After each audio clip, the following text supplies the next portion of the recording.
대제사장 여호수아는 여호와의 천사 앞에 섰고 사탄은 그의 오른쪽에 서서 그를 대적하는 것을 여호와께서 내게 보이시니라.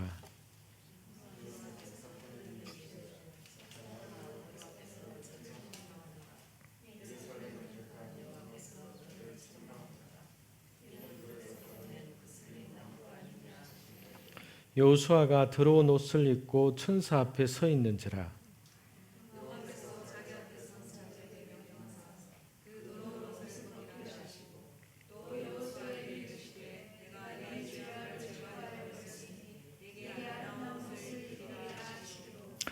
내가 말하되 정결한 관을 그의 머리에 씌우소서 하매 곧 정결한 관을 그 머리에 씌우며 옷을 입히고 여호와의 천사는 곁에 섰더라. 만군의 여호와의 말씀에 네가 만일 내 도를 행하며 내 규례를 지키면 네가 내 집을 다스릴 것이요 내 뜰을 지킬 것이며 내가 또 너로 여기 섰는 자들 가운데에 왕래하게 하리라.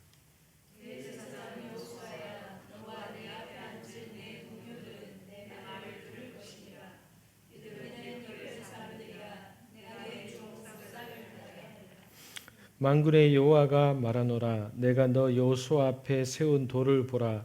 한 돌에 7 눈이 있느니라. 내가 거기에 새길 것을 새기며 이 땅의 죄악을 하루에 제거하리라.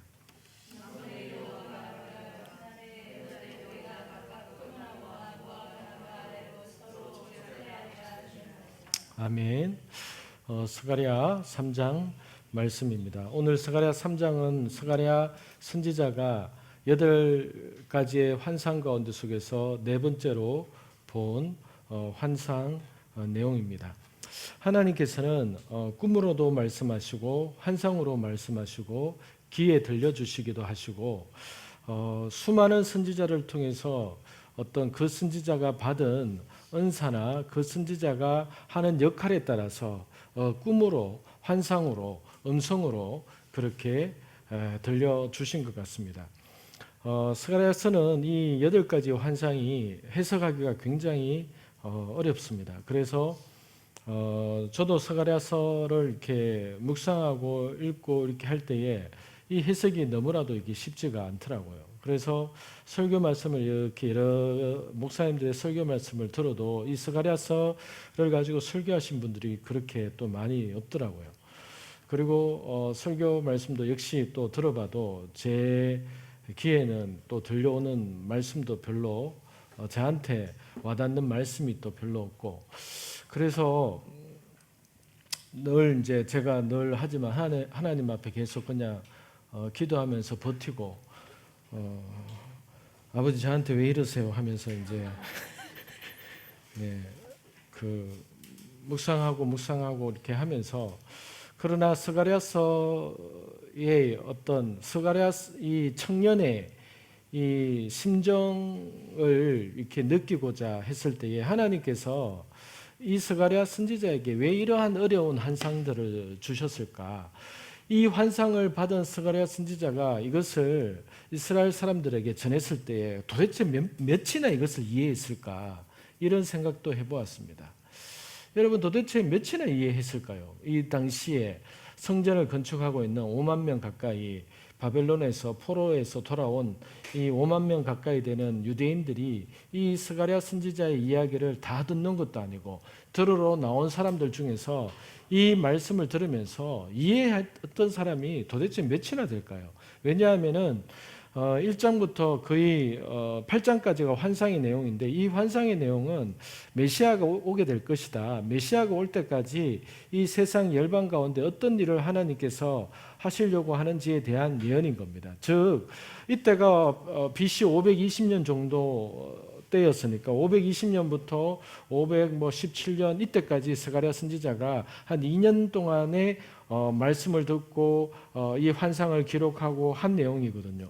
그런데 이 환상의 내용이 스가랴서 8장까지는 예수님이 이 땅에 오셔서 메시아가 오셔서 어떻게 어떤 일을 하게 될 것인가에 대한 내용입니다. 그러니까 이 선지자의 이야기를 들었던 그 당시에 성전을 건축하고 성벽을 쌓고 있던 사람들의 입장에서는 우리는 계산을 하잖아요. 이 520년에 들었던 말씀이니까 스가랴서 8장까지가 500년 후에 일어날 내용이구나. 우리는 이렇게 이해를 하잖아요. 그런데 그 당시에 이 말씀을 들었던 이스라엘 사람들은 이 내용이 언제 이루어지는지도 모르는 거고, 그리고 이 내용이 도대체 환상에 대한 내용이니까 이것을 풀어서 설명한 것도 아니고 하니까 이해가 도대체 얼마나 되었을까 하는 생각이 들고, 스가랴서 9장부터는 재림하는 예수님에 대한 내용이기 때문에 그들에게 있어서는 더 황당한 이야기가 되는 것이죠. 그런데 이런 이야기를 하나님께서는 오늘 이 시대도 아니고 BC 500년대에 있는 그 스가랴 선지자에게, 그리고 이스라엘 사람들에게 이 이야기를 들려주라고 한 하나님의 그 의도와 목적은 무엇일까? 이런 내용들을 이렇게 묵상하고 생각하다 보면은 도대체 하나님의 어떤 계획과 뜻은 우리가 상상할래야 상상할 수가 없는 그런 하나님의 마음과 뜻을 이렇게 느끼게 됩니다. 이 3장은 어쨌든 네 번째 환상인데요. 첫 번째 환상은, 스가랴 선지자가 받았던 첫 번째 환상은 그 화석류 나무 사이에 서 있는 네 마리의 말에 대한 환상이었습니다. 그래서 그 말들이, 천사가 그 말들을 타고 세상을 두루 다니고 돌아왔는데 세상이 온통 평안하다 이렇게 얘기를 했던 것이죠. 그런데 하나님께서 이 땅에 있는 사람들은 평안하다라고 느낄 그 시대이지만은 하나님께서 곧 그 당시에 전 세계를 주름잡았던 그 페르시아 그 나라들을, 그리고 그 뒤에 일어날 헬라 로마 제국과 그리스 이 나라들을 하나님께서 평정하시겠다, 이런 내용이 나오는 거죠. 그래서 첫 번째 환상은 하나님께서 세상 사람들은 평안하다고 느낄 때에 하나님은 그때부터 하나님의 회복을 시작하시겠다라는 그 환상의 내용이었습니다. 두 번째 환상이 네 뿔을 가진 제단뿔과 그리고 네 명의 대장장이를 보는 환상의 내용이었습니다. 그 두 번째 환상의 내용이 하나님께서 이스라엘을 망하게 하고 이스라엘을 벌주었던 이 네 나라를 네 명의 대장장이라는 하나님의 도구를 통해서 그 네 나라를 하나님께서 심판하시겠다 하는 내용이죠. 그래서 제가 아까 얘기했던 이집트, 아수르, 바벨론, 페르시아, 이 네 뿔, 이 네 나라를 하나님께서 네 명의 대장장이라고 하나님께서 비유로 표현한 그 하나님의 도구를 통하여서 이 네 나라를 하나님께서 평정을 해서 BC 한 3년 정도 때까지 평정을 해서 그때쯤에 메시아가 이 땅에 태어나게 하겠다. 이 이제 내용이 두 번째 환상이었습니다. 세 번째 환상으로 스가랴서 2장에 나오는 내용이 이제 청량줄을 잡은 사람의 환상이었습니다. 그래서 예루살렘을 청량을 해라. 그런데 예루살렘에 사람들이 차고 넘쳐서 성벽이 필요 없을 정도로 차고 넘칠 것이다. 이렇게 얘기를 하면서 세 번째 환상의 내용은 하나님께서 내가 선택한 예루살렘을 내가 회복시키겠다. 그리고 예루살렘을, 그리고 이스라엘을 손대는 자는 내 눈동자를 손대는 것과 같을 것이다. 그러므로 이스라엘과 예루살렘을 손대는 자는 각오해야 될 것이다. 이러한 내용으로서 하나님께서 예루살렘과 이스라엘에 대한 회복에 대한 분명한 의지와 경고의 말씀을 하시는 내용이 바로 세 번째 환상이었습니다. 이러한 측면에 있어서 네 번째 환상에 대한 내용인 스가랴서 3장을 본다면은 그나마 이해의 틀을 약간 잡을 수가 있는 것이죠. 그러면은 네 번째 환상의 내용은 구체적인 이 메시아가 어떤 일을 하는 것인가에 대한 아주 그 일부분에 대한 내용을 이 스가랴서 3장 네 번째 환상에서 이야기를 하고 있는 겁니다. 그래서 여러분, 제가 지난 시간에 얘기했지만은 이 스가랴는 선지자는 젊은 사람이었는데 성벽과 성전을 재건하기를 시작했을 때에 의문을 품었겠죠. 16년 동안이나 이것을 중단했다가 다시 시작해야 된다는 학계 선지자의 꾸지정과 예언을 듣고 5만 명이나 되는 사람들이 또다시 성전과 성벽을 재건하는 일을 시작을 했을 때에 청년 측에 속하는 이 스가랴 선지자가 하나님 앞에서 질문하고 기도하고 했을 겁니다. 그랬을 때에 하나님께서 스가랴에게 환상을 통해서 너희가 하는 이 일의 의미가 앞으로 하나님의 나라의 큰 그림에 있어서 무엇을 하고 있는 것인지, 어떤 역할이 되는 것인지에 대한 내용을 스가랴 선지자에게 보여줬다라고 저는 믿습니다. 그래서 학계 선지자를 통하여서는 그 당시에 이 스가랴와 이스라엘 사람들에게 성전 건축을 하고 있는 자들에게 현재 하나님께서 자기들을 향한 하나님의 마음이 무엇인지를 학계 선지자를 통해서 말씀을 하셨다면은 스가랴 선지자를 통해서는 미래에 대한, 지금 우리가 하고 있는, 지금 우리가 살아가고 있는, 이 땅에서 살아가고 있는 이 삶을 통해서 하나님의 미래의 그림 가운데 속에서 우리는 어떤 위치에서 지금 무엇을 하고 있는 것인가에 대한 메시지를, 그림을 보여주는 것이 스가랴 선지자의 메시지라고 제가 지난 시간에 얘기를 했습니다. 그래서 여러분, 하나님께서는 언제나 묻고 질문하는 자에게 현재에 필요한 말씀과 그리고 미래에 대한 하나님의 그림을 보여주신다는 것이죠.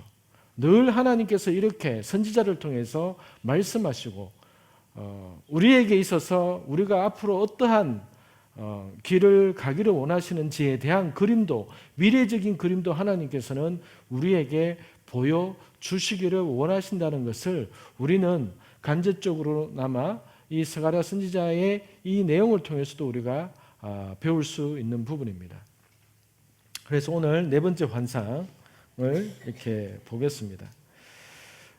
그래서 이러한 이 스가랴서의 위치, 이 스가랴서 전체에 대한 위치를 생각하지 못하면은 많은 설교가나 아니면은 이 성경을 읽는 사람들이 스가랴 전체를 모르는 상황에서, 그리고 스가랴 선지자가 이 메시지를 받은 역할에 대해서 모르는 상황에서 3장만 딱 놓고 설교를 해버리면은 이상한 방향으로 설교가 흘러가게 될 수 있는 겁니다. 그래서 우리가 환상이 어렵고 이 스가랴 선지자의 이 내용이 대체적으로 어렵습니다. 여러분, 그 6장까지가 환상의 8가지 환상의 내용이 6장까지 나오는데 그때까지 환상의 내용이 어렵습니다. 그런데 제가 방금 얘기했던 이 스가랴서의 줄거리와 이 의미를 머릿속에 딱 둔다면은 이 내용을 해석하고 이 내용을 하나님께서 무엇 때문에 이 그림을 보여주시는가에 대해서 우리가 조금은 이해할 수 있고 알아갈 수 있는 힌트를 얻게 되는 것입니다.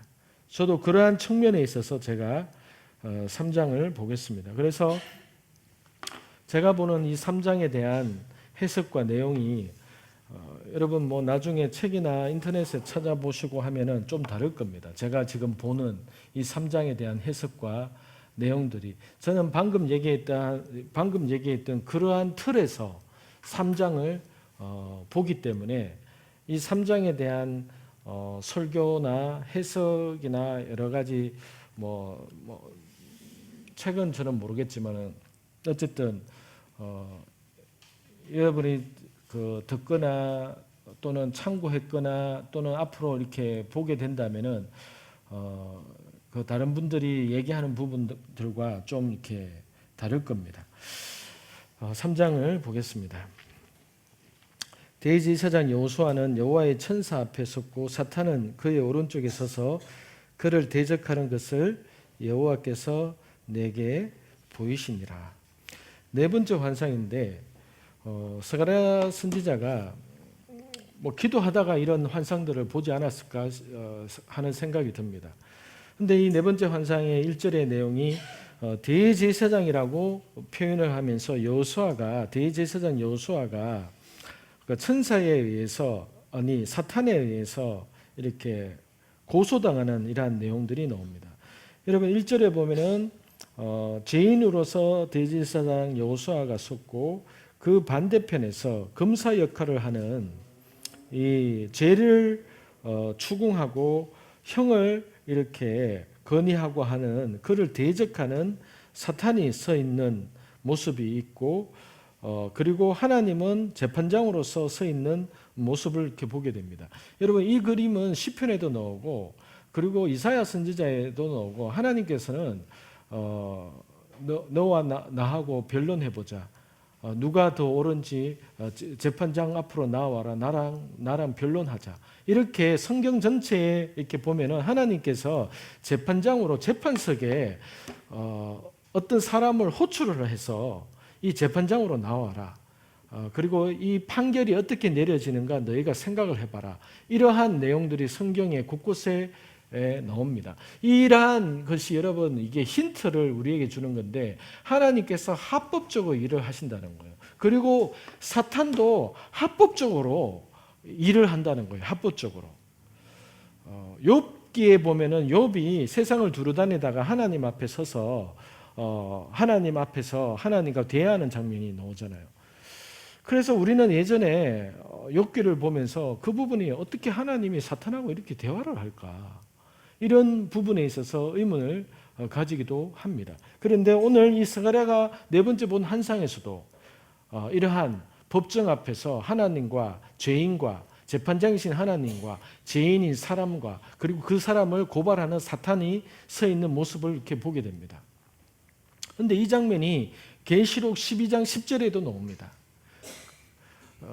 여러분 계시록 12장은 우리가 그때 계시록을 공부할 때 보았지만 계시록 12장은 7년 대환란이 시작할 때에 전반기 7년 대환란이 끝나고 나서의 어떤 그 내용이 계시록 12장이라고 얘기했습니다. 그래서 계시록 12장은 위치가 7년 대환란에 있어서 전반기 7년 대환란이 끝나는 시점에 대한 내용이 계시록 12장인 겁니다. 계시록도 마찬가지로 이러한 각 장별로 이 장이 어떤 위치에 있는지 계시록에 대한 구조를 알지 못하면은 계시록 12장에 있는 내용을 가지고 논란이 많이 있습니다. 즉 계시록 12장에 보면 12장 10절에 보면은 밤낮 하나님 앞에서 참수하던 자 사탄이 쫓겨남으로라는 내용이 있습니다. 그래서 많은 사람들이 많은 목회자나 신학자들이 이것은 예수님께서 이 땅에 오셨을 때 예수님 십자가 사건을 통하여서 사단이 참수하는 역할에 있어서 그 하늘에서 쫓겨난 것을 이야기한다라고 해석하는 사람들도 있습니다. 그런데 다른 쪽의 해석은 뭔가 하면은 그것은 이 계시록 12장 10절의 내용은 예수님이 재림하시기 전에 또는 재림하실 때에 대한 내용이다. 이렇게 해석을 하는 사람들도 있습니다. 그런데 계시록을 우리가 공부를 하면서 봤을 때에 계시록 12장은 전반기 7년 대환란이 끝났을 때에 해당하는 내용이라고 우리는 배웠기 때문에 그러므로 계시록 12장 10절에 나오는 밤낮 참수하는 사탄이 쫓겨났다라는 것은 아직도 사단이 우리가 지금 이 시대가 전반기 7년 대환란이 시작된 게 아니잖아요. 그러면은 지금 하늘에서는 아직도 사단은 밤낮 끊임없이 하나님의 사람들이 이 땅에서 살아가고 있는 하나님의 사람들에 대해서 그들의 행실과 그들의 삶의 열매와 그들의 죄에 대해서 하늘에서는 사단이 끊임없이 우리에 대해서 참수한다는 거예요. 그래서 베드로전서 5장 8절에도 너희 대적 마귀가 우는 사자와 같이 이렇게 얘기를 하는데 그 대적이라는 그 헬라어 원어의 뜻은 보면은 고소하다, 고발하다라는 의미가 있는 겁니다. 원어의 의미를 찾아보면은. 근데 여기에서도 스가랴서 3장 1절에서도 얘기하는 오른쪽에 서서 그를 대적하는 이 히브리어 원어에 보면은 이 대적하는 원어의 뜻이 고소하다, 고발하다라는 뜻이 있습니다. 그러니까 신약 성경에서 사탄이 우는 사자같이 우리를 대적한다라는 그 표현과 오늘 스가랴서 여기에서 3장 1절에서 표현하는 대적하는 이 표현을 통해서 사단이 어떤 역할을 하고 있는지에 대해서 우리에게 정확하게 말을 하고 있습니다. 성경은 끊임없이 대적한다는 거예요. 끊임없이 고소한다는 거예요. 우리에 대해서.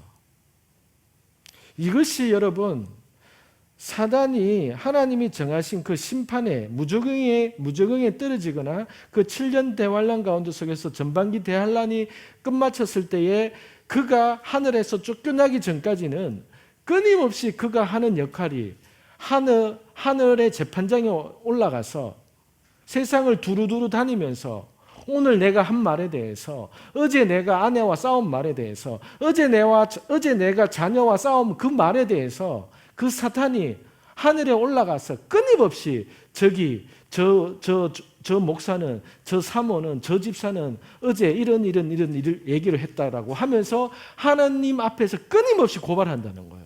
그 고발을 함을 통해서 저 사람 기도를 들으시면 안 된다고. 제가 지금 하나님 앞에서 요구하고 있는 그 기도에 대해서 하나님은 응답하시면 안 된다고. 왜냐하면 내가 듣고 왔는데 걔가 오늘 이런 말을 했고 저 사람과 이렇게 싸웠고 했기 때문에 하나님은 공의의 하나님이시기 때문에 하나님께서 그 사람이 이러한 행동과 이런 행실을 했기 때문에 그런 기도를 들으시면 안 된다라고 끊임없이 고발한다는 거예요. 그래서 때로 하나님께서 기도 응답을 그것을 안 주시는 게 아니라 못 주시는 경우가 있다는 겁니다. 안 주시는 게 아니라 못 주시는 경우가.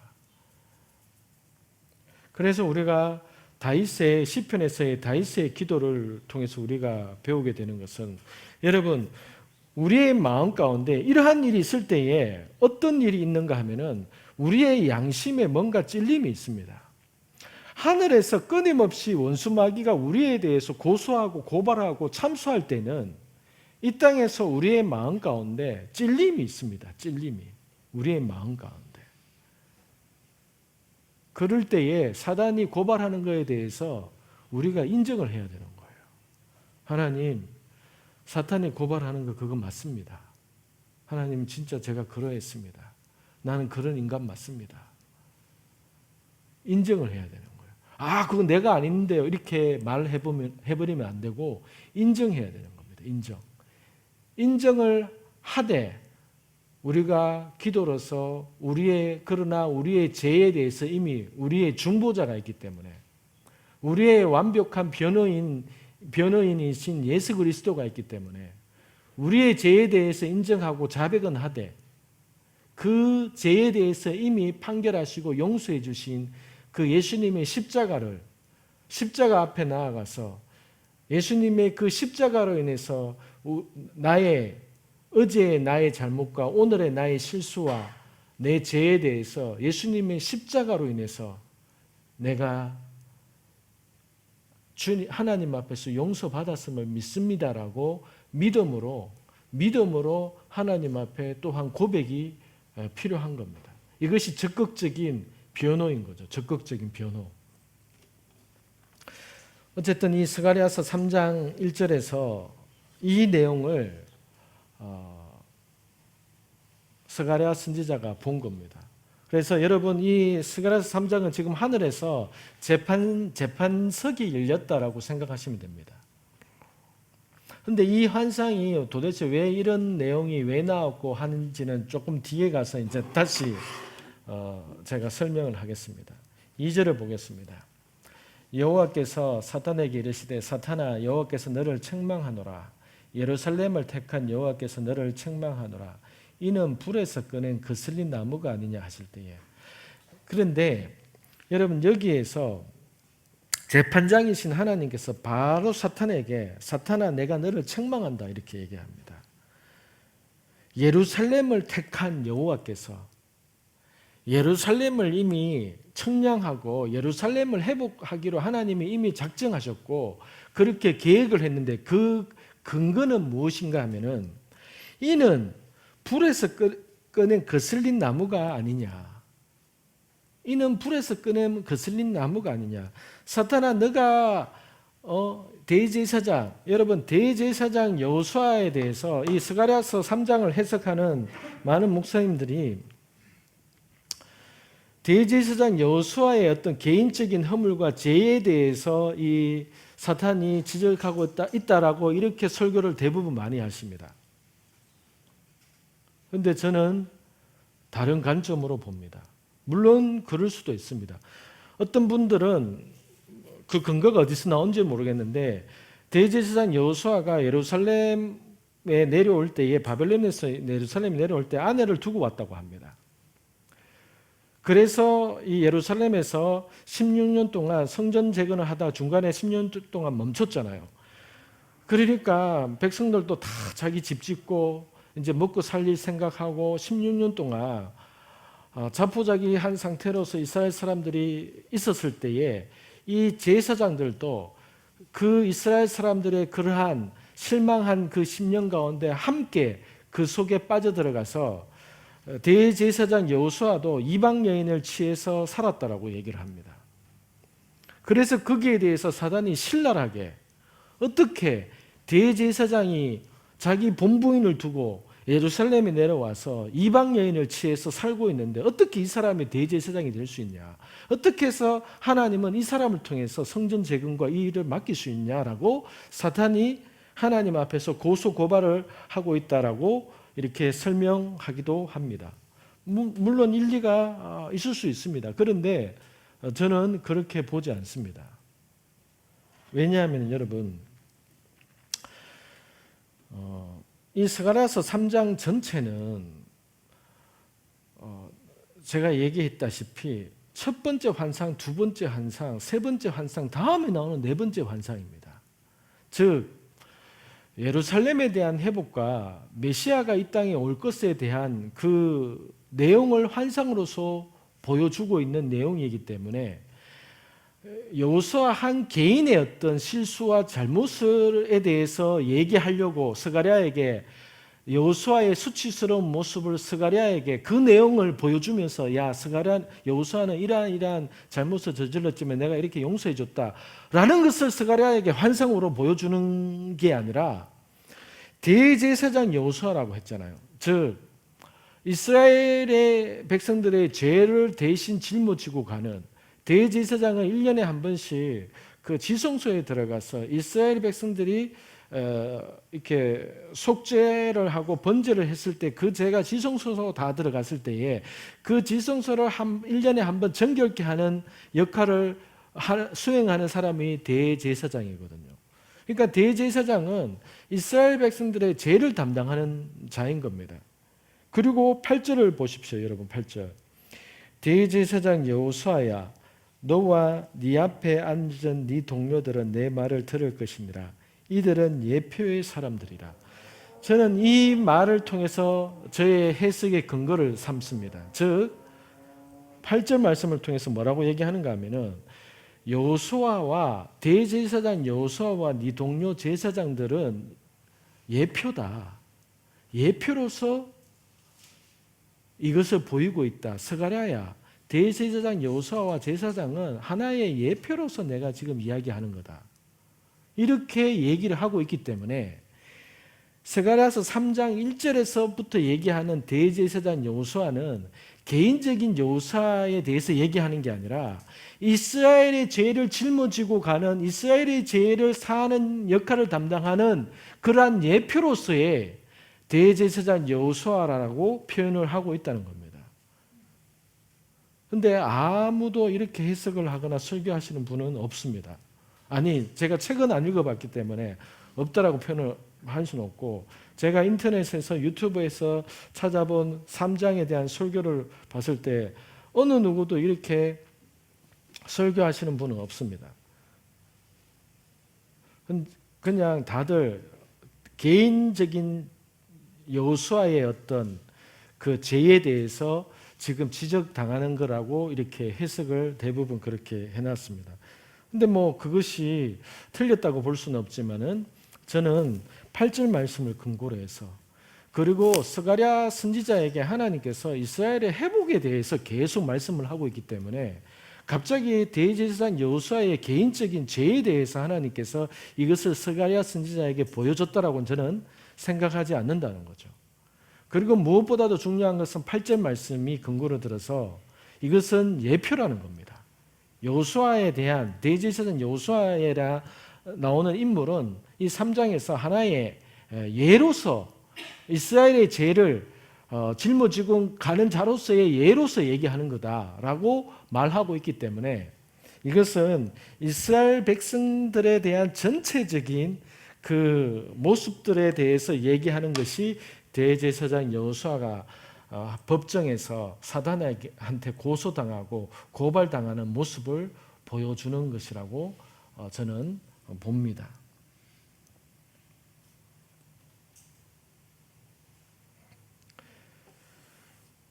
풀에서 꺼낸 거슬린 나무가 아니냐. 무슨 말이냐면은 이미 나는 사탄아 너가 아무리 고소하고 고발해도 나는 예루살렘을 택했고 나는 오히려 너를 책망한다. 왜냐하면은 이스라엘은 이미 70년 동안 불에서 거슬린 나무와 같이 70년 동안 이들은 받을 만큼 벌을 받았다. 그 표현으로서 불에서 꺼낸 거슬린 나무가 아니냐.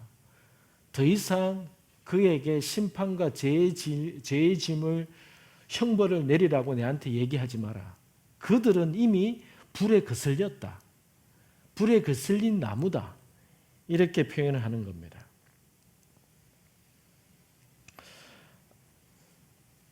아모스서 이 표현이 불에 거슬렸다라는 표현이 아모스서 4장 11절에 나오는데요. 아모스서 4장 11절 보면은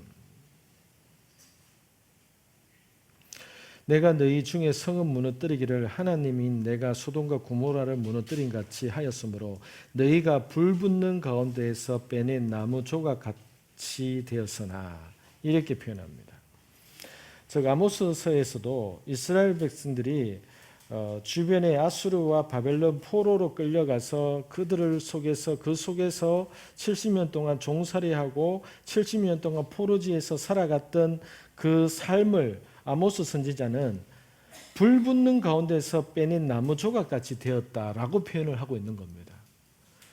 그러므로 하나님께서 지금 2절에서 스가랴서 3장 2절에서 얘기하는 사단을 책망하는 근거가 이미 그들은 형벌을 받은 대로 심판을 받았고 죄값을 받았기 때문에 사단의 그 참소와 고소를 그만해라. 나는 이미 예루살렘을 회복시키기로 이미 청량줄로서 이미 제기로 작정했고 내가 말하지 않았느냐. 그들을 건드리지 않은 내 눈동자를 건드리는 자와 같을 것이다 라고 말하지 않았느냐. 내가 이미 그들에게 줄 만큼 죄의 값을 치르게 했고 그들이 이미 벌 받을 만큼의 벌을 받았다. 그러므로 너희가 하는 참소는 정의롭지 못하다. 입 닥쳐라. 이렇게 표현을 하는 것과 같은 겁니다. 3절에 여호수아가 더러운 옷을 입고 천사 앞에 서 있는지라. 여러분 제사장이 더러운 옷을 입고 서 있을 수가 없습니다. 그러니까 그만큼 이스라엘의 죄를 짊어진 대제사장의 옷이 그만큼 하나님 앞에서 법정에서 볼 때에는 그만큼 죄인과 같은 죄수복과 같은 옷을 입고 있는 형편이 되었다는 것이죠. 70년 동안의 그러한 삶의 모습이 4절에 여호와께서 자기 앞에 선 자들에게 명령하사 그 더러운 옷을 벗기라 하시고 또 여호수아에게 이르시되 내가 네 죄악을 제하여 버렸으니 네게 아름다운 옷을 입히리라 하시기로. 여러분 이렇게 하나님께서 하늘에서 이미 판결을 내리시고 하늘에서 이러한 판결을 내리시고 나서 이 땅에서 메시아가 오실 준비를 하신다는 겁니다. 여러분 이것을 통해서 저는 짧은 시간이지만은 전에도 한번 이런 내용을 나누었지만은 여러분 이 속에서는 대단한 어마어마한 영적인 진리가 있는데 그게 뭔가 하면은요. 여러분 우리 눈에 보이는 이 세상의 모든 돌아가는 원리가 여러분 영적인 게 먼저고 그 다음에 눈에 보이는 세상이 그 뒤에 따라오는 겁니다. 다른 말로 얘기하면은 여러분 이 땅에서 되어지는 일들은요, 하늘에서 먼저 결정나거나 하늘에서 어떤 법정에서 이미 판결난 것을 가지고 실행하는 차원에서 이 땅에서 이루어지는 것이지, 하늘 따로 이 땅 따로가 아니라는 겁니다. 다시 말하면은 여러분 이 땅에서 이루어지는 모든 일에 대해서는 이미 하늘에서 먼저 일어난 판결과 먼저 되어진 것에 의해서, 그것에 의해서 이 땅에서 눈에 보이는 물리적인 세상, 이 3차원의 세상이 돌아간다는 겁니다. 그래서 영적인 세계가 먼저인 겁니다. 영적인 세계가 먼저 선행되고 그 다음에 이 3차원의 세상, 이 땅에서의 세상이 돌아가고 역사가 움직이고 우리 눈에 볼 때는 인과응보로 인해서 일어나는 일들인 것 같지만은, 또는 사람이 뭔가를 결정하고 사람이 뭔가 전쟁을 일으키고 하는 것 같지만은, 그 이전에 하늘에서 이미 어떤 차원에서의 일이 벌어졌기 때문에 이 땅에서 그 일이 일어나는 것입니다. 이것을 우리에게 깨달을 수 있는 자는 깨달으라라고 하는 의미로서 이것을 딱 이렇게 보여주는 겁니다.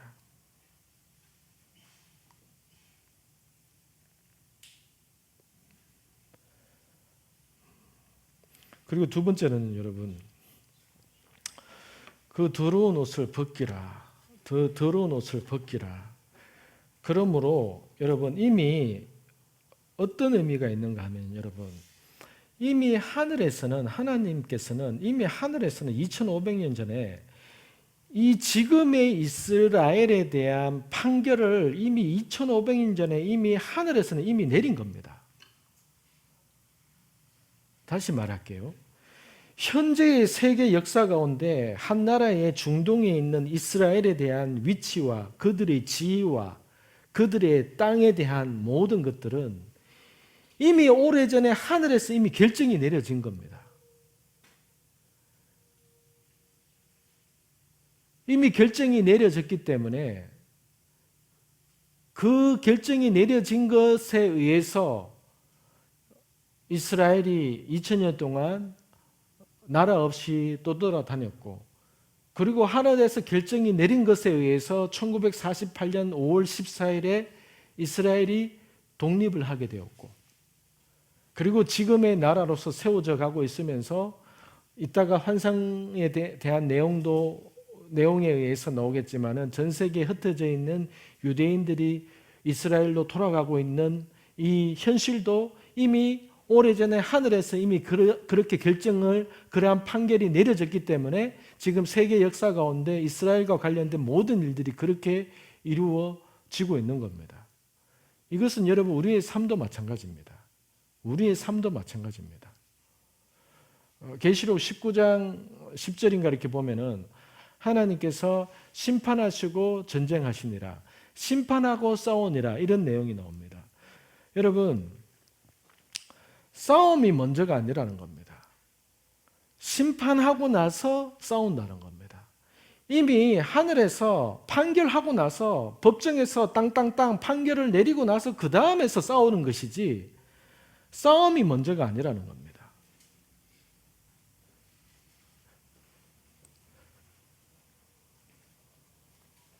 그래서 이스라엘과 예루살렘에 관련된 모든 일들은 이미 하늘에서 하나님께서 판결을 내리신 대로, 하나님이 이미 결정하신 대로 이 땅에서의 이스라엘과 예루살렘에 대한 위치와 지위와 그 관계된 모든 일들은 그 방향으로 흘러가게 되어 있다는 겁니다.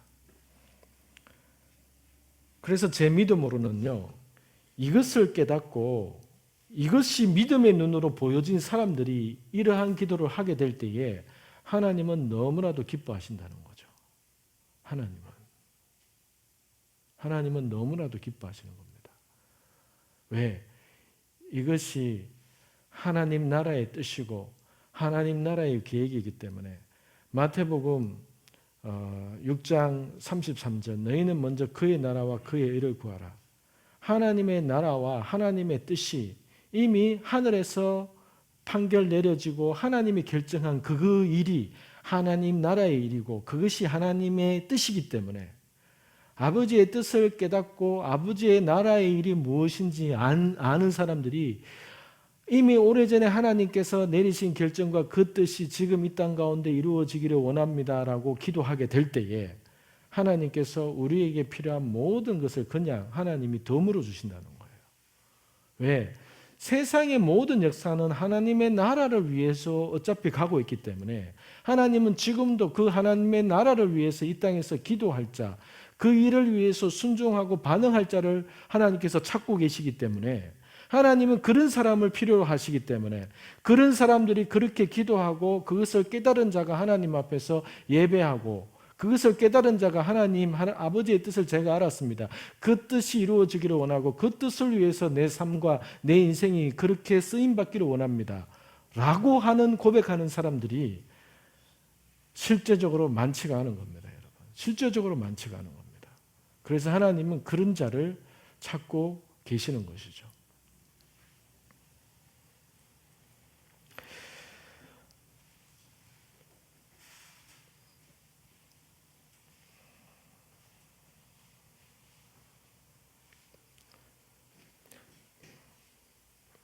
그렇다면은요, 여러분, 대제사장 여호수아가 지금 하늘 재판석에서 심판받고 있는 모습이 개인적인 여호수아가 서 있는 모습이 아니구나.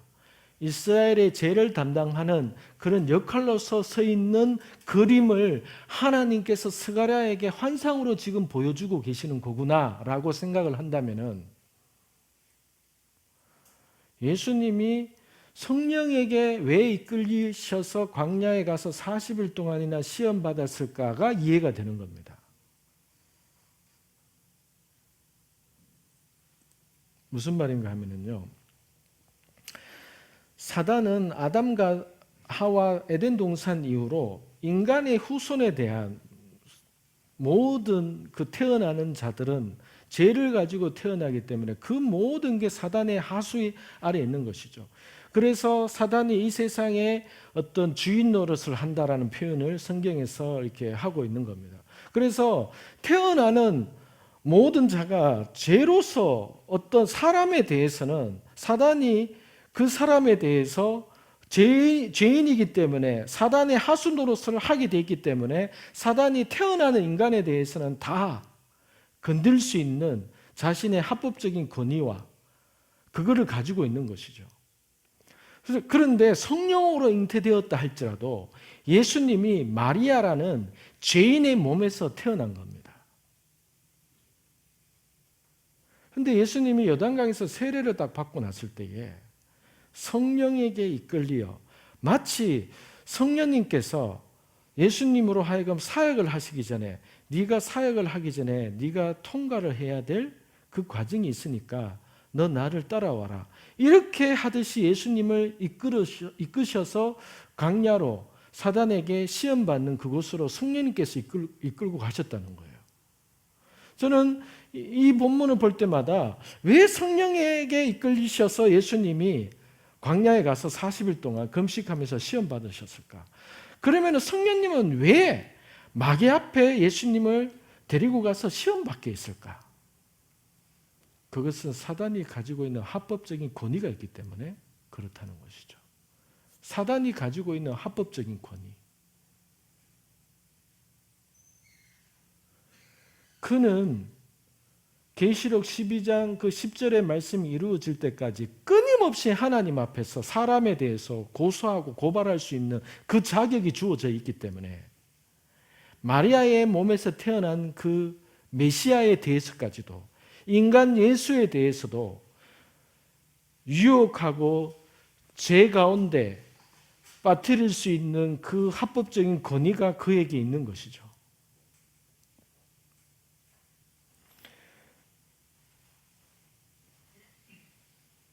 그래서 그 시험을 받는 위치에까지 갔지만은 사단이 끊임없이 하늘 법정에서 하늘 재판장에서 마리아의 몸에서 태어난 자에 대해서 죄인의 몸에서 태어나지 않았냐. 그가 죄는 없다 할지라도 죄인의 몸에서 태어났기 때문에 내가 정식적으로 예수를 내가 시험을 해보겠다. 그 권리는 내가 있지 않냐? 아마 이랬을 겁니다.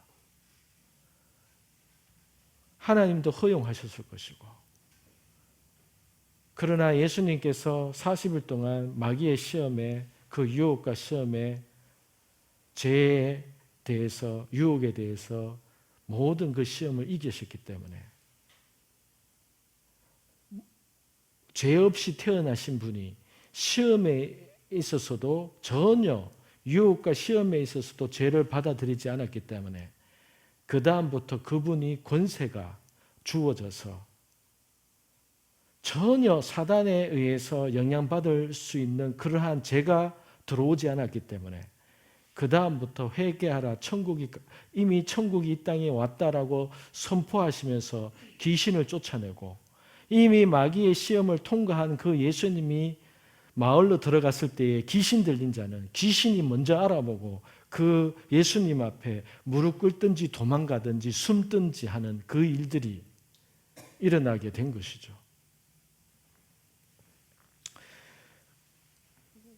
그래서 이 스가랴서 3장 1절부터 4절까지의 내용은 여러 가지 많은 내용들이 다 품고 있는 그러한 내용들인 겁니다. 그리고 또 여러분, 더러운 옷을 벗기라 하시고 아름다운 옷을 입히리라. 여러분, 둘째 아들은 누가복음 14장에 나오는 그 탕자 비유에 있어서 둘째 아들이 죄인된 아버지의 집을 떠나서 돌아오는 그 둘째 아들을 향해서 아버지가 달려가서 그에게 안아주고 금가락지를 끼우고 새 옷을 입히고 하는 장면이 나오거든요.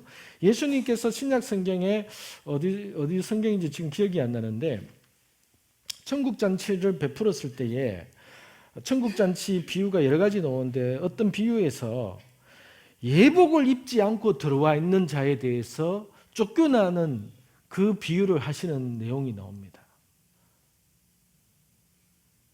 너는 왜 예복을 입지 않고 왔냐? 그리고 계시록에 보면은 고난과 환난을 통해서 하나님의 자녀들이 하나님이 입혀주신 그 희고 아름다운 새 옷을 입으니라, 이런 표현이 있습니다. 그리고 옷을 빨고 자기의 옷을 깨끗게 하니라, 이런 표현이 있습니다. 그래서 천국에 하나님 나라에 합당한 자는 그가 원래 입고 있는, 그 사람이 원래 입고 있는 옷을 입고 뭐 성격이 조금 변하고 뭐 이렇게 해서 되는 게 아니라 그 사람이 우리가 입고 있는 옷을 벗고 하나님께서 입혀주시는 그 옷을 입어야 하나님의 나라에 합당한 자가 된다는 것을 성경에서는 여러 가지 비유와 내용을 통해서 우리에게 말씀을 하는 겁니다. 하나님이 입혀주시는 하나님의 거룩한 옷, 하나님이 우리에게 입혀주시기를 원하시는 의의 옷, 그 옷을 입어야 하나님 나라에 합당한 자가 된다는 것을 우리에게 말해줍니다. 그래서 이 환상 속에서도 대제사장이 여호수아가 입고 있는 그 옷이 너무나도 더러운 옷, 이스라엘 사람들의 그 모든 죄를 짊어진 그 옷, 그 더러운 죄의 옷이기 때문에 옷을 벗기고 새 옷을 입히라고 하시면서 하나님의 나라에 합당한 자는 하나님께서 새 옷을 입혀주는 그 옷을 입어야 하나님 나라에 합당한 자다라는 것들을 우리에게 가르쳐주고 있는 것입니다. 5절, 내가 말하되 정결한 관을 그의 머리에 씌우소서 하며 그 정결한 관을 그 머리에 씌우며 옷을 입히고 여호와의 천사는 곁에 섰더라. 여러분, 대제사장이 1년에 한 번 지성소에 들어갈 때에 입는 옷이 뭐 에봇이 있고 이렇게 하는데 머리에 관을 씁니다. 관을 씁니다. 그래서 그 스가랴가 환상을 보면서 5절에서 옷을 벗기고 새 옷을 입어라 하는 그 음성을 딱 듣자마자 스가랴가 오히려 이렇게 말을 했던 겁니다. 내가 말하되 정결한 관을 그 머리에 씌우소서. 스가랴가 그 제사장의 그 역할을 알고 있는 것이죠. 그러니까 그 머리에 관을 씌우소서. 왜? 대제사장 여호수아는 대제사장으로서 역할을 해야 된다는 것을 알았기 때문에 환상을 보는 가운데 속에서 지금 머리에 관이 없으니까 관을 주님 씌워 주십시오. 하나님 관을 씌워야 되지 않겠습니까? 라고 딱 그렇게 표현을 한다는 겁니다. 그러니까 이 스가랴는 이 환상을 보면서 대제사장 여호수아에 대한 환상을 보면서 이 대제사장 여호수아가 지금 무슨 역할을 하려고 준비되어지고 있는지에 대해서 이 스가랴가 알았다는 겁니다. 여호수아는 대제사장 여호수아는 대제사장으로서의 그 역할을 감당하기 위해서 하나님께서 그의 더러운 옷을 벗겨버리고 새 옷을 입혀주고 머리에 대제사장으로 수행해야 될 그 관을 하나님께서 입히시고 그 내용을 이렇게 보여주셨던 겁니다.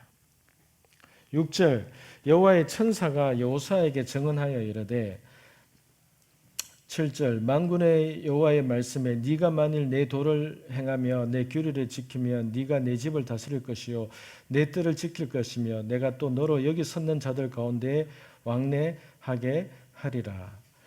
여호와의 말씀에 네가 만일 내 도를 행하며 내 규례를 지키면은 대제사장 여호수아는 이스라엘을 예표하는 사람이기 때문에 이렇게 그 제사함을 받고 죄를 깨끗이 하고 났을 때에 이스라엘 백성이 하나님의 자녀들이 하나님의 도를 행하고 그 규례를 지키면은 네가라는 말은 이스라엘을 이야기하는 거고 오늘날 우리를 얘기하는 거죠.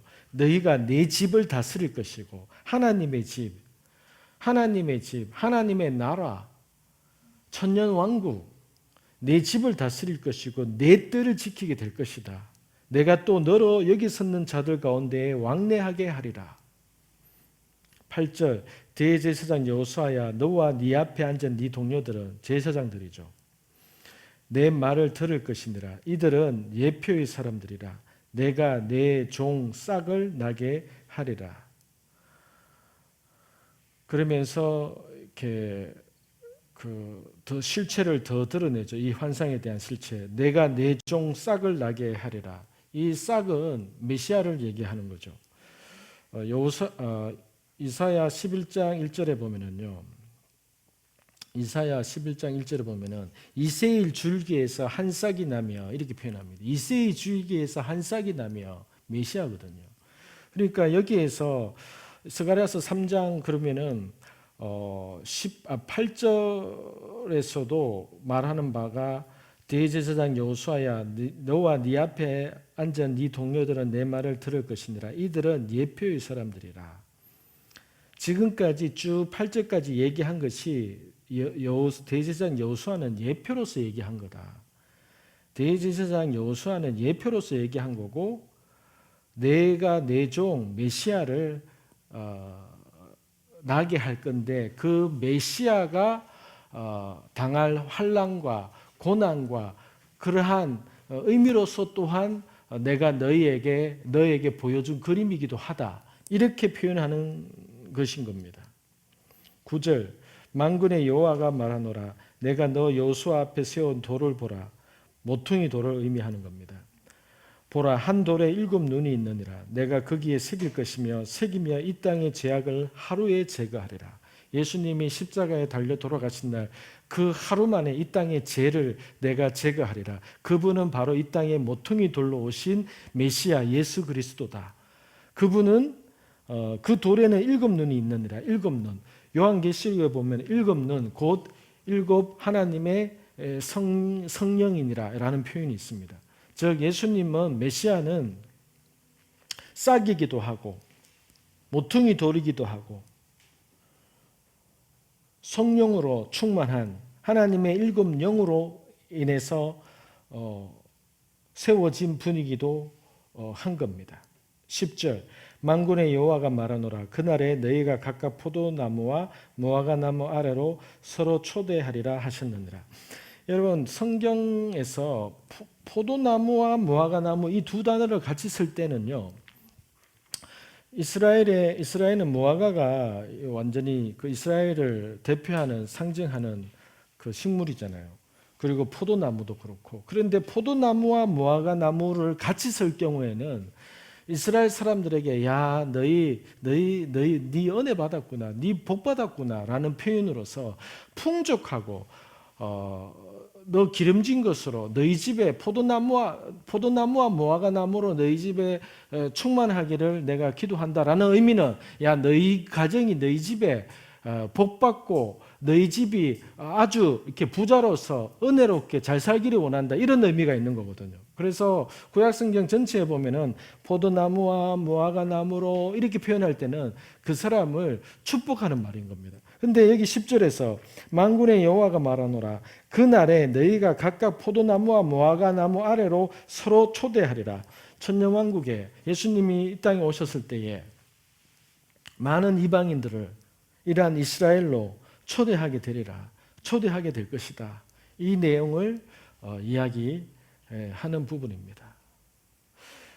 스가랴서 3장이 해석하기가 굉장히 어렵지만은 제가 묵상하면서 제가 이 말씀을 보면서 그 포인트를 잡은 것이 8절 말씀에 의해서 대제사장 여호수아 한 개인에 대한 이 내용이 아니라 이 대제사장 여호수아는 이스라엘을 예표하는 자이면서 또한 대제사장 여호수아이기 때문에 대제사장이신 메시아를 예표하는 그러한 의미로서 지금 보여주고 있는 겁니다. 그래서 하나님께서는 스가랴 선지자에게 첫 번째 환상, 두 번째 환상, 세 번째 환상을 통해서 네 번째 환상에서는 메시아가 이렇게 예루살렘이 회복되는 그 시점에 메시아가 오게 될 것이다.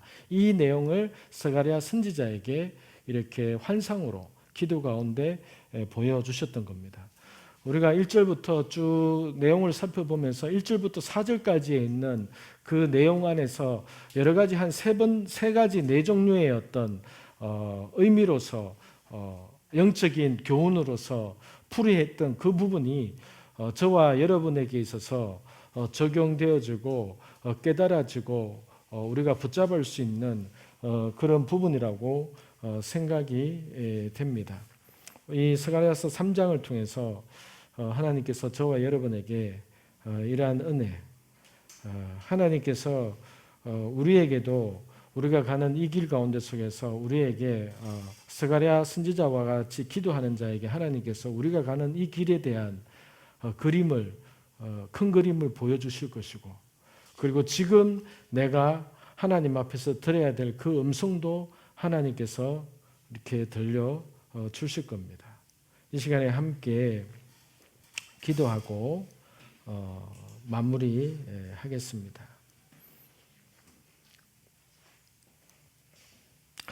스가랴서 환상을 네 번째 환상까지 내용을 봤는데 앞으로의 또한 네 가지의 환상이 스가랴 선지자에게 계속해서 하나님께서 메시아와 관련된 그리고 예루살렘에 대한 회복과 관련된 그러한 환상으로서 말씀하실 겁니다. 그러한 측면으로서 우리가 이것을 읽고 기도하면은 우리가 붙잡을 수 있는 내용이 저와 여러분들에게 있을 겁니다.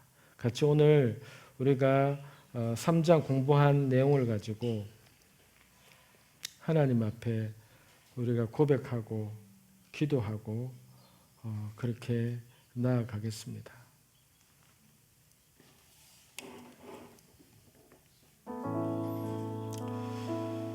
주님 아버지,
두번째는 말씀해 주시고 두번째는 말씀해 주시고 성령님 우리에게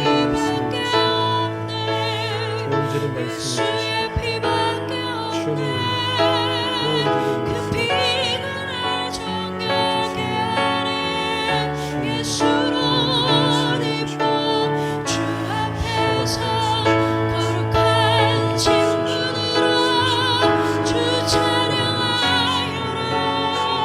주님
여러분, 스가랴스를 우리가 읽고 기도하는 동안에, 이것을 공부하는 동안에 하나님께서 스가랴스를 보게 하신 목적이 분명히 있습니다.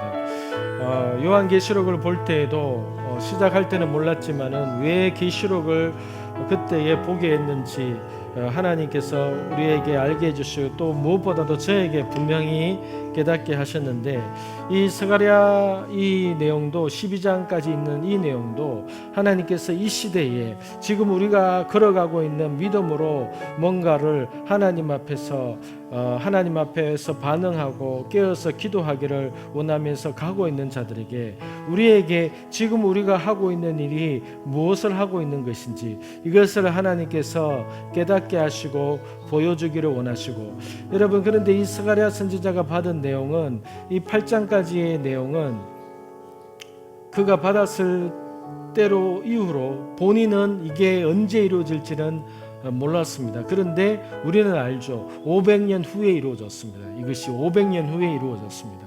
500년 후에 이루어질 내용을 스가랴 선지자는 기도하다가 하나님으로부터 받았습니다. 그리고 나머지 9장부터 14장의 내용은 지금 아직 이 땅에서 이루어지지 않은 내용입니다. 스가랴 선지자가 2500년 전에 받은 내용이 오늘 우리가 살아갈 우리에게 남아있는 그 내용이 9장부터 14장까지의 내용이 우리에게 과제로서 주어져 있는 내용입니다. 그러면은 남아있는 이 내용이 예를 들어서 그러면 500년 후에 이루어질 것이냐? 아닙니다. 아닙니다. 스가랴 선지자는 500년 후에 이루어질 내용을 받았지만은 우리에게 주어져 있는 이 말씀은 500년이 아닙니다.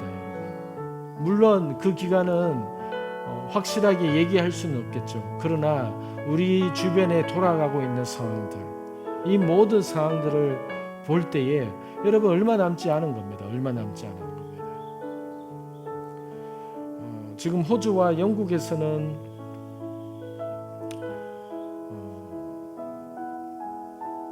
때 아닌 쥐때로 인해서 굉장히 곤욕을 치르고 있다고 이렇게 하죠. 그런데 왜 그런 뉴스를 볼 때에, 왜 쥐때에 대한 내용들을 볼 때에 제 마음이 불편한지 모르겠습니다. 그리고 앞으로 여러 가지 어떤 우리는 그런 뉴스나 상황들을 볼 때에 우리 안에 두려움이나 어떤 방향으로 이렇게 몰아가고 그래서는 안 되겠지만은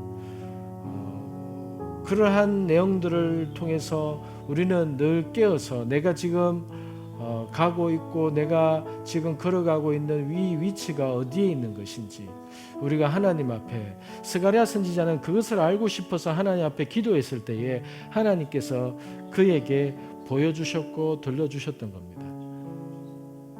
하나님은 우리에게 이 말씀 기도의 집을 통해서 또한 우리가 하나님 앞에서 우리가 가고 있는 이 길에 대해서 기도하고 하나님 앞에 묻고 질문하고 할 때에 하나님께서는 우리에게 우리가 가고 있는 이 길이 어떠한 길인지 저와 여러분들에게 알려주시고 말씀하여 주시고 그것을 주님께서 깨닫게 하실 겁니다.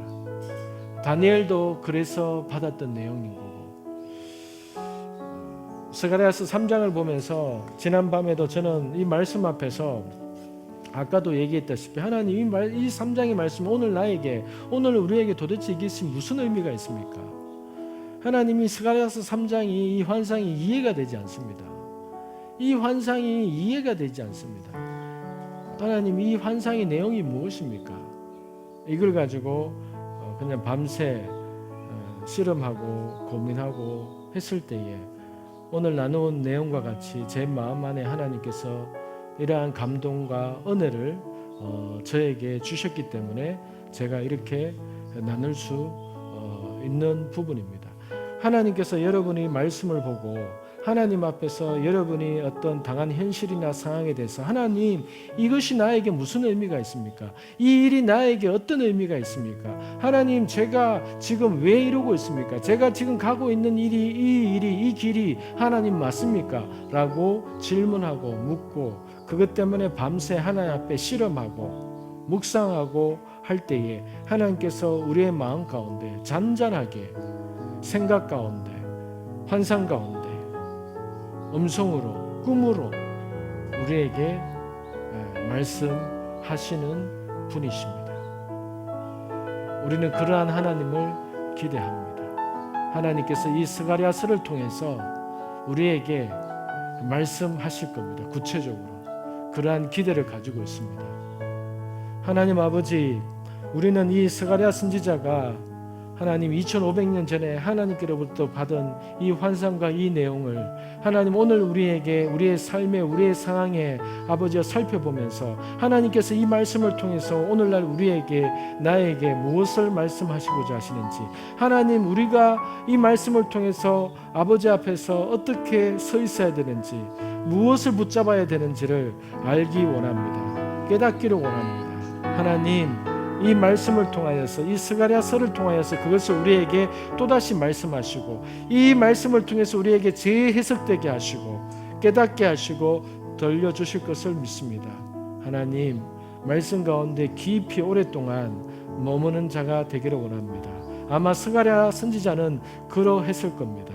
하나님 앞에서 성벽을 짓고 예루살렘 성전을 짓는 그 가운데 속에서 지치고 힘들고 이해되지 않는 상황에서 하나님 앞에 나아가서 묻고 질문하고 오랫동안 머물렀을 때에 하나님은 학개 선지자에게 말씀하셨지만은 또다시 스가랴 선지자에게 너가 하는 일이 앞으로 장차 무엇을 의미하는지 그것을 하나님의 스가랴에게 들려주시고 알게 하신 하나님께서 오늘 우리에게 우리가 똑같이 아버지 앞에 말씀을 펴들고 주님 앞에 나아가고 하나님 잠이 오지 않을 때에 하나님이 그 이부자리에 앉아서 하나님 저에게 말씀해 주세요. 하나님 저에게 들려주세요. 하나님 제가 들어야 되는 음성을 제가 듣기를 원합니다. 하나님이 나에게 들려주시고자 하시는 그 마음을 그 뜻을 듣기를 원합니다 라고 아버지 앞에 나아갈 때에 하나님께서는 언제나 우리에게 세미한 음성으로 꿈으로 아버지여 환상으로 우리에게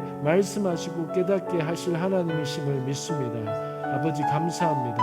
하나님 우리에게 들려주시는 그 아버지의 메시지를 아버지의 그 음성을 아버지여 더 온전히 듣기 원합니다. 하나님 우리를 주여 인도해 주시고 이때에 우리의 삶 가운데 하나님의 인도하심을 따라 주님 서게 해 주시옵소서.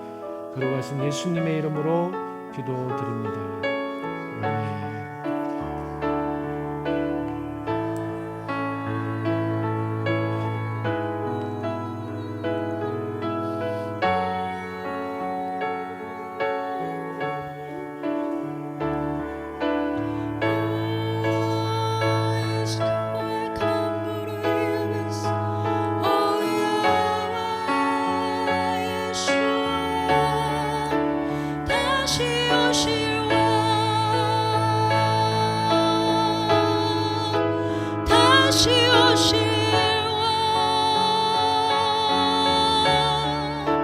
다시 오실